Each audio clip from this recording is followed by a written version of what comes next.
What if your bank wasn't just a business trying to make money off of you? What if it was more like a community, one that you actually owned a piece of? Well, that's the whole idea behind a credit union. So today, we're going to break down what that really means, how it all works, and why this different approach to banking really matters. Let's get into it. Yeah, let's start right there with that big question. A bank where you're the boss, where you're not just some account number, but an actual owner with a real say in how things are run? You know, that one single idea is the key to understanding everything else about them. So, first things first, let's get down to the basics of what a credit union actually is. It all comes down to a really fundamental difference in who's in charge, in ownership. And trust me, that one thing changes absolutely everything. Okay, so here's the textbook definition. Let's really unpack these words. Not for profit, that's huge. Its goal isn't to make a buck for outside stockholders. Financial cooperative just means the members are pooling their money to help each other out. But the real game changer is that last part, owned and operated by its members. Just think about that for a second. The people using the bank are the people who own the bank. And when you put the two models side by side like this, wow, the difference is just crystal clear. For a credit union, the owners are the members, the customers, and the goal is to provide a service. For a traditional bank, the owners are shareholders, and the goal is, well, profit. This one difference in motivation is the engine that drives almost every other difference between them. All right, so if you're an owner, how does that actually work in practice? I mean, it's not like you can just walk into any credit union off the street. Membership is a really key part of the whole model.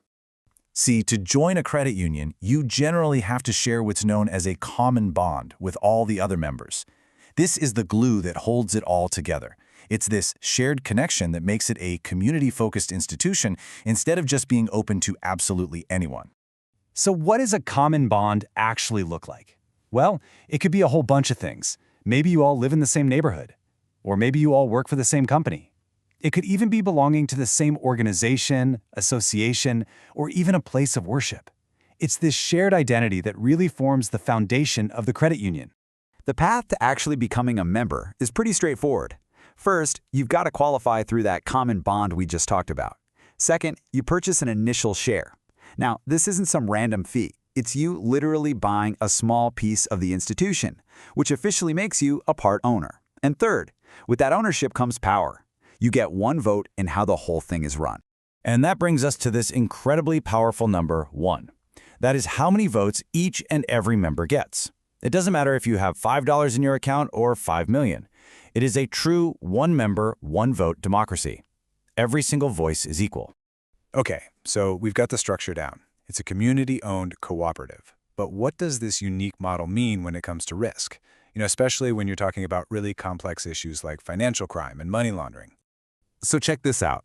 This quote is from the UK's Joint Money Laundering Steering Group, a major regulatory body. And what they're saying is that because of their very structure, credit unions might just be inherently less risky when it comes to these kinds of crimes. The big question is, why? This chart kind of lays out the general thinking. You can see that big retail banks, with their global reach and super complex products, they're considered higher risk. Credit unions, on the other hand, are generally seen as lower risk. And the reason is pretty simple. They usually have a local member base and offer much simpler services. They're not getting tangled up in complex international finance, which is often where the bad guys try to hide their money. But, and this is a really, really important but, lower risk absolutely does not mean no risk. Not at all. These places still have to be incredibly vigilant. So how do they spot the warning signs? Well, credit unions are trained to look for some very specific red flags. I mean, think about these for a second. An adult using a kid's savings account to move a bunch of money around? That's weird. Someone suddenly paying off a huge loan, all in cash, with no good story for where it came from? Red flag. Or even just a member who gets really cagey or reluctant when you ask for basic ID. These are exactly the kinds of things that set off alarm bells. Now, you might think that being smaller is a disadvantage in the tough world of finance, but here's the interesting twist. When it comes to spotting suspicious activity, a credit union's smaller scale can actually become a massive strength. So why is that? Well, for one thing, in a small community, there's a much clearer idea of what normal activity looks like, so it's way easier to spot when something's off. A transaction that might get totally lost in a giant bank just stands out more. Plus, a lot of transactions are still handled by actual people, not just algorithms.